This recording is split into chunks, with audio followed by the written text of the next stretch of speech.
Hello बच्चों। आज मैं इलेक्ट्रिसिटी 8th आईसीएसई का जो है 4 पार्ट पहले अपलोड कर चुकी हूँ और ये जो है 5th पार्ट है। ठीक है, माय नेम इज मधु भल्ला। आपने मेरी जो लेक्चर्स को काफी पसंद किया है, आप प्यार दे रहे हो मेरे वीडियोस को, इसका मतलब है कि आपको मेरे चैप्टर जो है समझ आ रहे हैं। ये मैंने चैप्टर जो है कंसाइज बुक से लिए हैं। ठीक है, कंसाइज से आप जो है अगर इस लेक्चर को ध्यान से सुनते हो तो आपको जो है बुक रीडिंग की ज्यादा जरूरत नहीं पड़ेगी। वो मैंने कंपाइल कर दिया कि सारे जो है जो भी उसमें लिखा है वो मैंने शॉर्ट वीडियो में कंपाइल कर दिया। ठीक है, उसके बाद आप अपनी एक्सरसाइज सॉल्व कर सकते हो। अगर आपको फिर भी कोई दिक्कत आती है तो आप कमेंट बॉक्स में लिखो, मैं ट्राई करूंगी कि आपको जो है कुछ नया और दूं। ठीक है, आज का जो टॉपिक है इसमें कि पावर रेटिंग ऑफ अप्लायंस। जो हम अप्लायंस लेके आते हैं घर में उसके ऊपर पावर रेटिंग होती है। जैसे मैं आपको यहाँ पे देखो, आपके सामने कुछ इमेजेस आ रहे हैं। जैसे मैंने यहाँ पे जो है एलईडी के इमेजेस लिए हुए हैं। यहाँ पे देखो, ये 60 वॉट पर आवर, यहाँ पे 36 वॉट पर आवर और यहाँ पे 15 वॉट पर आवर। ये इसकी रेटिंग है, मतलब इनको रेट दिया गया कि ये कैसे वर्क करते हैं, पावर कितनी है और कितने घंटों में क्या ये कैसे यूज करते हैं। अब देखो, कई आप अप्लायंस जब मार्केट से लेने जाते हो तो वहां पे उसके ऊपर जो है रेटिंग लिखी होती है।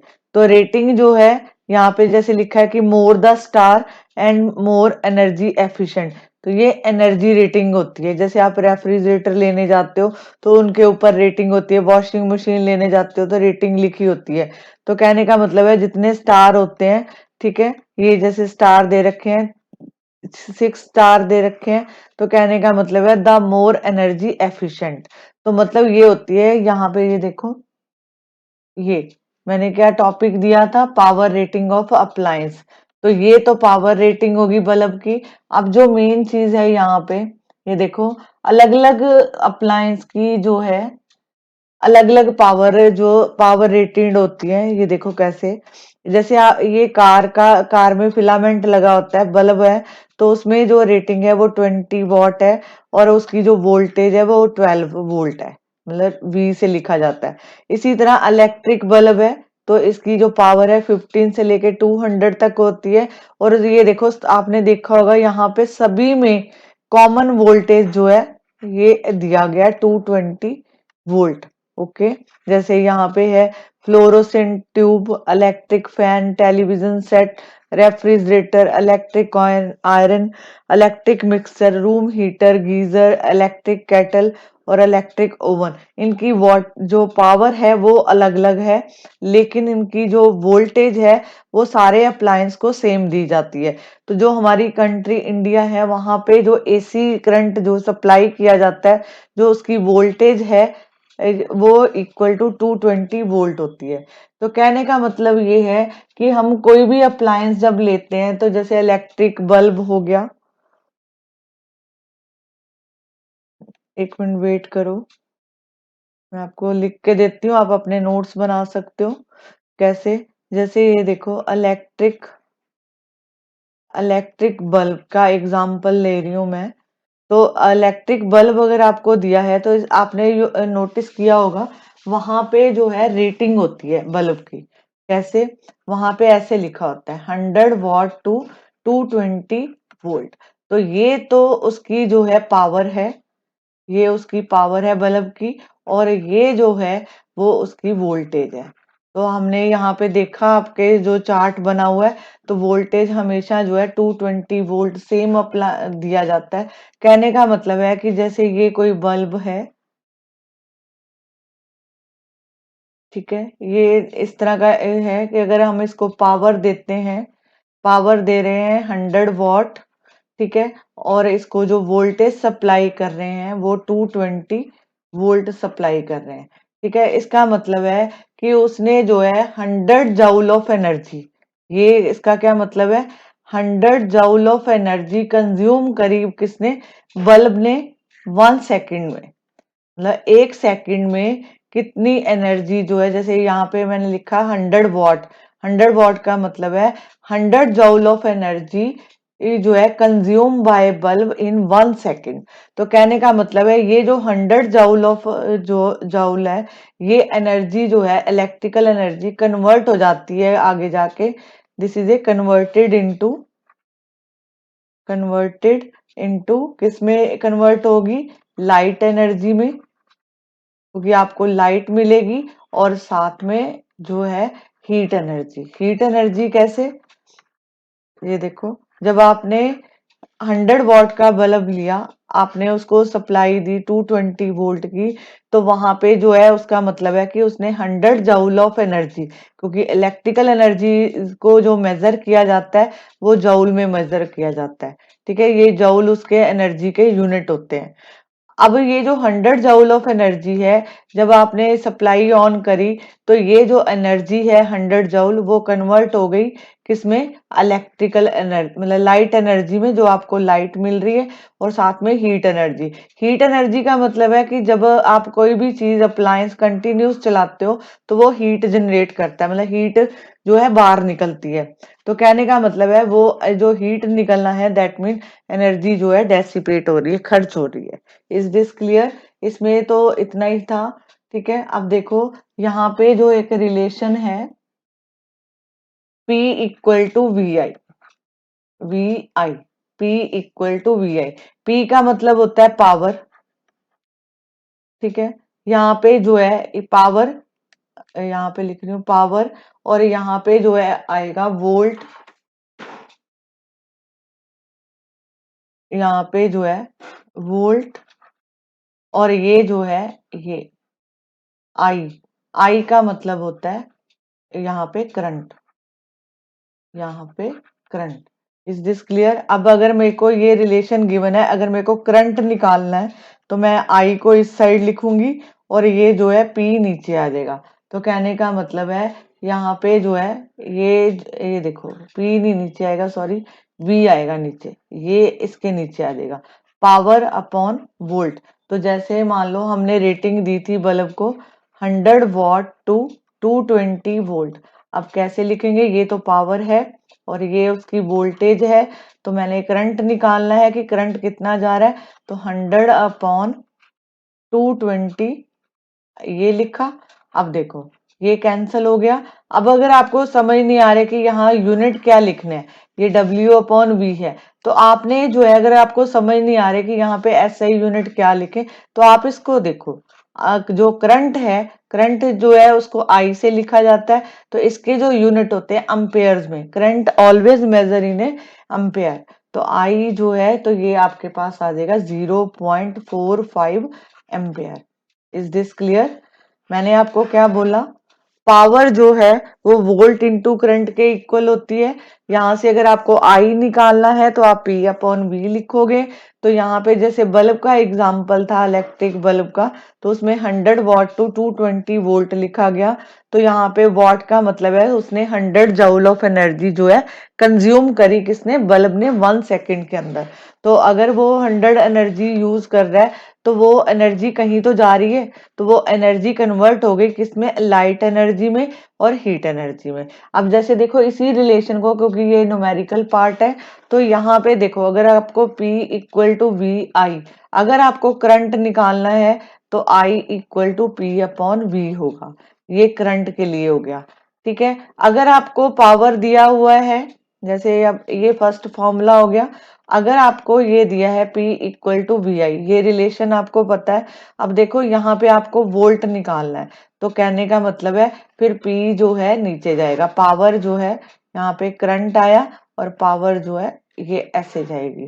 ठीक है, अगर आपको पावर निकालनी है, तो आपको वोल्ट और करंट दिया होगा, आप उसको इनटू कर देना, तो आपके पास आंसर आ जाएगा। ये इसका बेसिक फॉर्मूला है न्यूमेरिकल निकालने का। ओके, अब आगे देखते हैं। ये देखो सेकंड टॉपिक है हमारा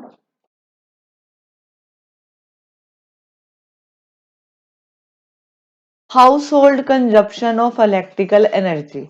हाउस होल्ड, जैसे हम घर में एनर्जी यूज करते हैं, तो वहां पे जो हमारे घर में मीटर लगा होता है, तो मीटर के ऊपर जो रेटिंग होती है उसको हम क्या लिखते हैं? किलोवाट आवर में लिखा जाता है। ठीक है, मतलब वहां पे मीटर होता है जो आप पूरे दिन एनर्जी यूज करते हो, इलेक्ट्रिकल एनर्जी यूज कर रहे हो, तो उसको मेजर करने के लिए हम जो है हमारे घरों में इलेक्ट्रिक मीटर लगा होता है। क्या बोलते हैं उसको? Electric electric electric meter. ये माउंटेड होता है किसके ऊपर? वॉल के ऊपर माउंटेड होता है। ठीक है, तो जो आप घर में अप्लायंस जैसे रेफ्रिजरेटर चल रहा है, टीवी चल रहा है, वॉशिंग मशीन चल रही है, गीजर, तो आपने जितनी एनर्जी कंज्यूम करी है उसकी रीडिंग जो है इलेक्ट्रिक मीटर में आ जाती है। तो इलेक्ट्रिक मीटर जो है यहाँ पे जो है इसके ऊपर 1 किलोवाट आवर एनर्जी जो है यूज की जाती है। अब देखो, हमने लिखा कि जो एनर्जी है, एनर्जी इक्वल टू है किसके? पावर, पावर इनटू यहाँ पे time, power into time. Energy जो कंज्यूम हुई वो किसके? Power into time. तो अब देखो, जो पावर है, पावर जो है पी, मतलब मैं इसको शॉर्ट फॉर्म में लिख रही हूँ, ये एनर्जी ई, यहाँ पे पी इंटू टाइम। जो पावर एनर्जी, ये पावर है वो kilowatt per hour into time, time जो है 1 आवर। ठीक है, अगर मैं इसको ये किलोवाट हो गया। ठीक है, पावर जो है किलोवाट में होगी, टी फॉर टाइम 1 आवर। मतलब अगर हम इसको कंबाइन करके लिखें तो मैं इसको ऐसे लिख सकती हूँ। ठीक है जी, तो ये 1 किलोवाट का मतलब है पावर, और ये इसका एच का मतलब है टाइम। अब देखो, 1 किलोवाट आवर जो है वो किसके इक्वल होता है? 1000 वॉट के इक्वल होता है। अगर मेरे को यहाँ से 1 वॉट निकालना है तो ये 1000 जो है इसके नीचे चला जाएगा, तो यहाँ पे जो है ये आ जाएगा 1/1000। ठीक है, ये इसकी वैल्यू आएगी। क्लियर? अब अगर वॉट लिखना है तो हम इसके यूनिट ये यूज करेंगे, 1 kilowatt hour, watt equal to 1000 watt. तो अगर मेरे को, ये देखो, 2 यूनिट बनाए थे मैंने। अगर आपको 1 किलोवाट लिखना है तो उसके यूनिट होते हैं 1000 वॉट। अगर आपको जो है ये लिखना है, वॉट लिखना है, तो ये जो है 1 वॉट की वैल्यू लिखनी है, तो ये 1/1000 किलोवाट। क्लियर जी? ये लिखेंगे। अब देखो इसको यूज कैसे करेंगे वो देखो, यहाँ तक लिखा। अब यहाँ पे जो आपकी बुक में दिया हुआ है, आपने अभी लिखा कि वी नो दैट, आपने ऊपर रिलेशन किया P इक्वल टू वी आई, तो मैं P की जगह पे यहाँ पे वी आई लिख सकती हूँ।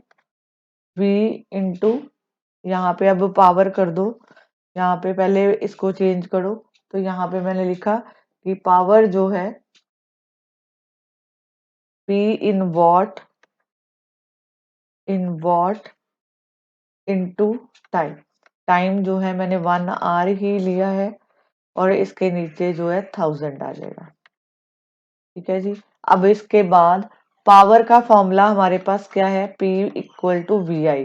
तो मैंने यहाँ पे एनर्जी इक्वल टू, इस P की जगह पे इसको लिख दिया V इंटू आई इंटू टी। ये रिलेशन आपके पास ये बना। अब देखो, इसके अगर मेरे को लिखने हैं यूनिट अलग अलग करके लिखने हैं तो कैसे लिखूंगी? ये देखो, ये वोल्ट है, ये वोल्ट होता है, और ये जो है I for current, T for time. ठीक है, तो इसको लिखा वी फॉर वोल्ट, वोल्ट, और जो करंट है वो मेजर होता है एम्पेयर में, और जो टाइम होता है वो 1 आवर, तो आपकी बुक में दिया हुआ है, और अपॉन 1000। तो ये आपके पास रिलेशन बना। Is this clear? अब इसका एक और एग्जांपल देखते हैं कि इससे जो न्यूमेरिकल है वो कैसे सॉल्व करते हैं, जो आपकी बुक में दे रखा है, मैं उसी को ले रही हूँ।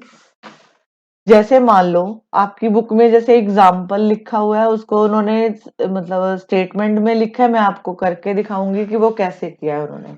अब देखो, अगर मेरे को आपने जो है इलेक्ट्रिक ओवन चलाया, इलेक्ट्रिक ओवन आपने जो है उसको 1 मंथ चलाया, आप रेगुलर चलाते हो, तो अब उसका जो मीटर रीडिंग है, आपको बिल भी पे करना है, तो ये इलेक्ट्रिक ओवन का जो मंथली चार्जेस है वो कैसे आता है वो देखो। अगर इलेक्ट्रिक ओवन की जो पावर है वो कितनी है, 3 किलोवाट। ठीक है जी। अगर आप रोज उसको 2 आवर चलाते हो, टाइम जो है क्या है, 2 आवर। ठीक है, 2 आवर पर डे आप रोज उसको चला रहे हो। ठीक है, तो एनर्जी का फॉर्मूला होता है P इंटू टाइम। तो यहाँ पे 3 किलोवाट इंटू टाइम, तो ये बन गया 6 किलोवाट आवर। मतलब एनर्जी जो है कितनी यूज हुई, 6 किलोवाट आवर एनर्जी यूज हुई कितने, 30 दिन में।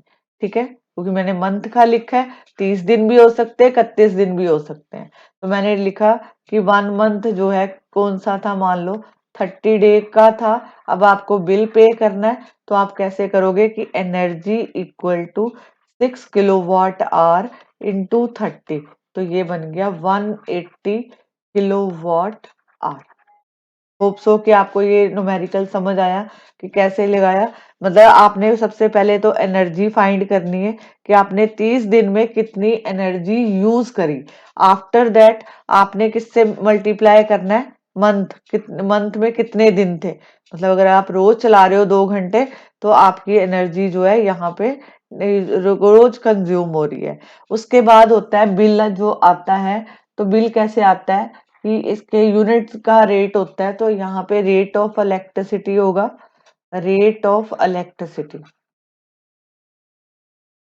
रेट ऑफ इलेक्ट्रिसिटी का मतलब है, मान लो रेट दिया हुआ है 6.25 रुपीज, तो आप क्या करोगे, ये जो एनर्जी कंज्यूम करी है उसको जो है इनटू कर दो यहाँ पे। मतलब किसके साथ, 6.25 इंटू 180, तो यहाँ पे 0 ये कट गया, यहाँ पे ये 5 आ गया, ये पॉइंट तो हट ही गया क्योंकि नीचे 100 लगाया। सिंपल मैथमेटिकल कैलकुलेशन है। तो एनर्जी जो है आपको बिल कितना पे करना है, 1125। होप सो आपको क्लियर है। अगर आपको कुछ भी इसमें कंफ्यूजन है, आप वीडियो को पॉज करो, दोबारा से देखो। अगर आपको फिर भी कोई प्रॉब्लम आती है तो आप कमेंट बॉक्स में पूछ सकते हो। इसी तरह आप सारे न्यूमेरिकल कर सकते हो। आपकी इस बुक में सिर्फ एक ही फॉर्मूला है, P इक्वल टू VI। बस आपको ये पता होना चाहिए कि इसको यूज कैसे करते हैं। ठीक है जी। मतलब यूज कैसे, मतलब कि आपने पहचानना है कि पावर पावर हमेशा वॉट में लिखी जाएगी, ये वोल्ट में होता है, और ये एम्पेयर में होता है। ठीक है जी। तो आप अपने जो न्यूमेरिकल है वो ध्यान से कर सकते हो। मैंने आपको फॉर्मेशन दे दी कि अगर आपको V निकालना है, ठीक है, तो यहां से अगर आपको V निकालना है तो I नीचे जाएगा, ये हो गया V इक्वल टू PI।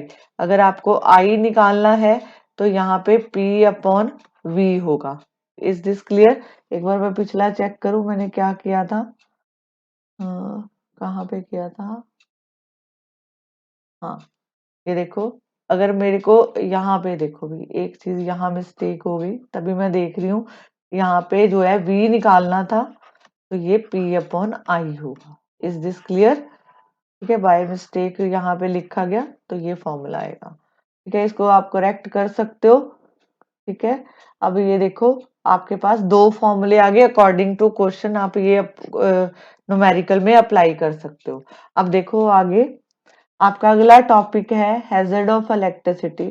सबसे पहले है कि इसके नुकसान क्या होते हैं कि अगर आप जो है केयरफुली इलेक्ट्रिसिटी को हैंडल नहीं करते। अब देखो यहाँ पे ये सारे अप्लायंस एक ही सॉकेट में, मतलब एक ही जगह पे सारे अप्लाई कर दिए। ठीक है, ये देखो मैंने लास्ट टाइम एक आपको एग्जांपल दिया था, अगर आपको याद होगा, तो ये 3 पिन प्लग था। मैंने बोला था कि अगर आप एक में ही सारे सॉकेट लगा देते हो तो यहाँ पे जो है लोड बढ़ जाता है, तो इससे भी शॉर्ट सर्किटिंग होती है। तो शॉर्ट सर्किटिंग का मतलब है कि इसमें जो है हैवी करंट फ्लो करता है, हैवी करंट फ्लो करता है through, heavy current flow through connecting wire, connecting wire. जब आप जो आपने वायर निकाल रखी है वहां से हैवी करंट फ्लो करता है, तो ओवर हीटिंग की वजह से, ओवर हीटिंग ओवर हीटिंग किसी वायर की ओवर हीटिंग हो जाती है, जिसकी वजह से शॉर्ट सर्किटिंग जो है होता है। Is this clear? क्या बोला मैंने कि heavy current flow through connecting wire, तो उसकी वजह से ये जो वायर है काफी हीट कर जाती हैं, तो हीट करने से इलेक्ट्रिक जो है कह सकते हो कि फायर भी लग सकता है, यहाँ पे जो है आग भी लग सकती है, और दूसरा आप कह सकते हो शॉर्ट सर्किटिंग हो जाती है। ठीक है, शॉर्ट सर्किटिंग का जो मेन रीजन होता है उसमें क्या कह सकते हो आप कि तारे आपस में टच करती हैं, तब भी जो है मतलब शॉर्ट सर्किटिंग जो है होता है। ओवरलोडिंग होगी, ये ओवरलोडिंग है, ये देखो दिस इज ए ओवरलोडिंग। एक ही इंस्ट्रूमेंट में यहाँ पे आपने अलग अलग स्विच अप्लाई कर दिए, तो ये ओवरलोडिंग भी होता है।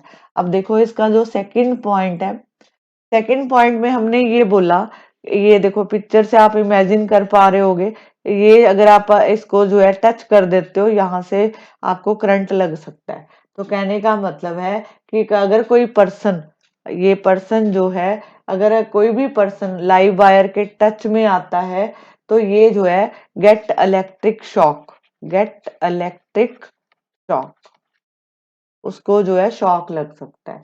ठीक है, अगर करंट ज्यादा है तो कई बार जो है डेथ भी हो जाती है। मतलब इसलिए इलेक्ट्रिसिटी को प्रिकॉशनली हैंडल करना चाहिए, कभी भी गीले हाथ नहीं लगाने चाहिए। मतलब आपके अगर हाथ गीले हैं तो कभी भी इलेक्ट्रिसिटी को टच मत करो। सेकंड जो है, आपको जो है रबड़ की चप्पल जो है पहननी चाहिए, क्योंकि अगर आप प्लास्टिक की चप्पल पहनते हो तो आप जो है करंट लगने से बच सकते हो।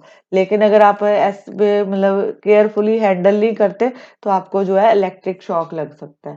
तो इसलिए जो है इन चीजों से बचना चाहिए जितने। ये देखो इसमें मैंने बोला, मैं दोबारा रिपीट कर रही हूँ, मैंने बोला कि यहाँ पे इलेक्ट्रिसिटी के नुकसान क्या है। सबसे पहले है कि जब कभी हैवी करंट फ्लो करता है कनेक्टिंग वायर से, तो वो वायर ओवर हीट कर जाती हैं, तो ओवर हीट करने से शॉर्ट सर्किटिंग होता है। दूसरा है ओवरलोडिंग से भी जो है आग लगने के चांसेस बढ़ जाते हैं। मतलब इसमें जो है ये देखो एक ही टाइम में कई चीजें आपने यहाँ पे ये लगा रखे हैं सॉकेट, तो ये इस वजह से भी कई बार इलेक्ट्रिक शॉक मतलब आग लगने के चांसेस बढ़ जाते हैं। दूसरा है कि जैसे ये पावर है, ये जो वायर है, ये वायर वायर आपने देखी होगी, इसके ऊपर अगर कोई बार होता है ब्लू कलर होता है, ग्रीन कलर होता है, तो ये वाइट कलर होता है, ये होती है इंसुलेशन। इसको क्या बोलते हैं? इंसुलेशन। मतलब इससे करंट नहीं लगता अगर आप वायर को टच करते हो। लेकिन अगर ये इंसुलेशन हट जाए, तो ये जब लाइव वायर जो है न्यूट्रल वायर के कांटेक्ट में आती है, कौन सी? लाइव वायर, लाइव वायर और न्यूट्रल वायर, अगर ये आपस में टच कर जाती हैं, तब भी जो है शॉर्ट सर्किटिंग होता है। ये तो इसके मेन कारण थे। ठीक है, अब देखो लास्ट टॉपिक है आपका इसका कि precaution to be taken while using electricity. मतलब आपको कौन कौन से प्रिकॉशन लेने चाहिए जब आप इलेक्ट्रिसिटी के ऊपर काम कर रहे हो, मतलब तारों के बीच में काम कर रहे हो, तो आपको किस टाइप के प्रिकॉशन जो है लेने चाहिए। फर्स्ट प्रिकॉशन जो बोला जाता है हमेशा से कि don't touch with weight hand, don't touch with weight hand, गीले हाथों से कभी भी सॉकेट को टच नहीं करना चाहिए। ठीक है, सेकंड पॉइंट है कि जो भी प्लग्स है, प्लग्स हो गया, सॉकेट्स हो गया और स्विचेस हो गए, जो भी आप इसमें वायर्स लगाते हो वो जो है टाइटली जो है ज्वाइंट होनी चाहिए, टाइटली ज्वाइंट होनी चाहिए। अगर लूज होएगी तो वहां पे इलेक्ट्रिक जो है आग लगने का भी खतरा होता है और करंट लगने का भी खतरा होता है। तो कहने का मतलब है जो भी प्लग हो गए, सॉकेट हो गए, स्विचेस हो गए, वो टाइटली ज्वाइंट होने चाहिए। तीसरा इसमें मेन पॉइंट है कि जितने भी अप्लायंस है, all the appliance, all the appliance,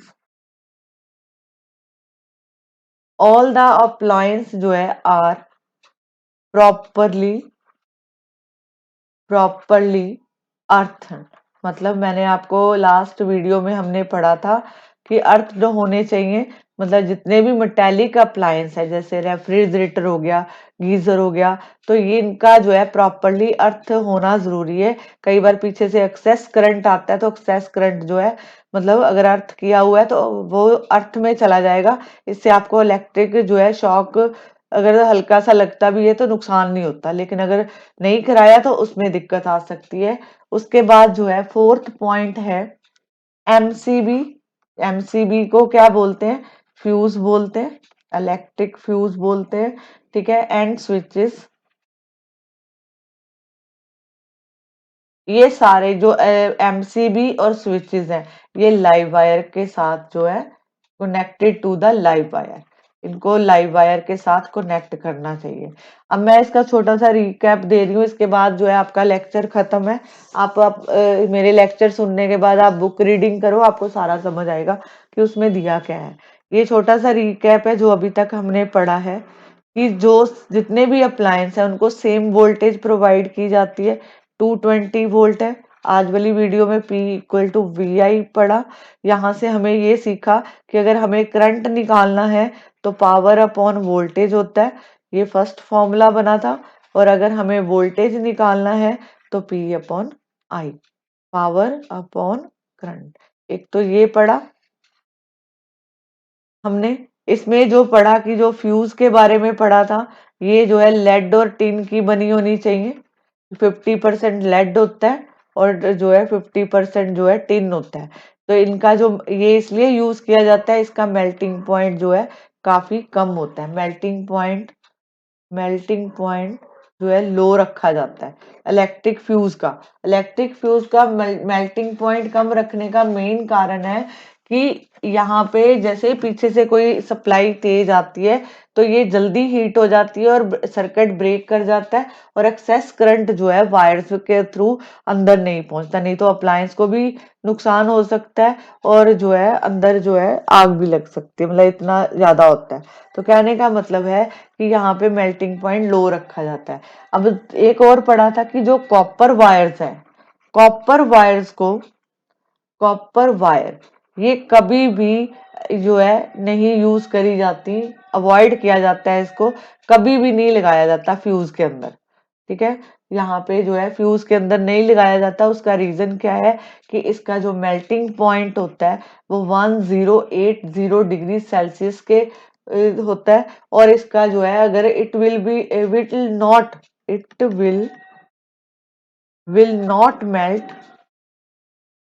will not melt even if the current exceed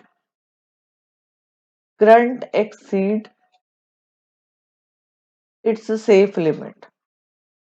तो इसीलिए कॉपर को कभी भी जो है फ्यूज में यूज नहीं किया जाता। और जैसे हम यहाँ पे प्रिकॉशन पढ़ रहे थे, चार लिखे थे कि एमसीबी वाला, और सेकंड जो है फिफ्थ वाला एक और लिख सकते हो कि जैसे मान लो आपने अप्लायंस यूज कर लिया तो वो उसको जो है स्विच ऑफ कर देना चाहिए, और साथ में जो है उसको take out the plug from the socket. Okay ji. अब यहाँ पे एक तो ये पढ़ा, वोल्ट का पढ़ लिया, पावर का पढ़ लिया, फ्यूज के बारे में पढ़ लिया, कॉपर वायर हो गया, ठीक है। फ्यूज जो है हमेशा लो मेल्टिंग पॉइंट के रखे जाते हैं और कभी भी वहां पे कॉपर वायर यूज नहीं किया जाता because of its melting point is very high 1080 degree Celsius. It will not melt even if the current exceed it's safe limit. तो ये कई बार मेल्ट नहीं करता, तो इसलिए कॉपर वायर को कभी भी नहीं लगाना चाहिए। होप्स हो कि आपको मेरा ये लेक्चर पसंद आएगा, और आपने अगर कुछ सीखा है तो मेरे वीडियो को लाइक करो, चैनल को सब्सक्राइब करो, ताकि आगे जो वीडियो आप आए लेक्चर के आपको आसानी से मिल जाए। हम इसको सारे को प्ले लिस्ट में डाल देंगे ताकि आपको ढूंढना ना पड़े। ये सिस्टमेटिक डाला हुआ है, 1 to 5 वीडियोज हैं इसकी। तो आप जो है अपने फ्रेंड्स के साथ ये वीडियोस को शेयर कर सकते हो, ठीक है। अगर आपको फिर भी इसमें कुछ नहीं समझ आया, आप कमेंट बॉक्स में लिखो, मैं ट्राई करूंगी कि मैं आपके क्वेश्चंस का आंसर दूं। Thank you very much.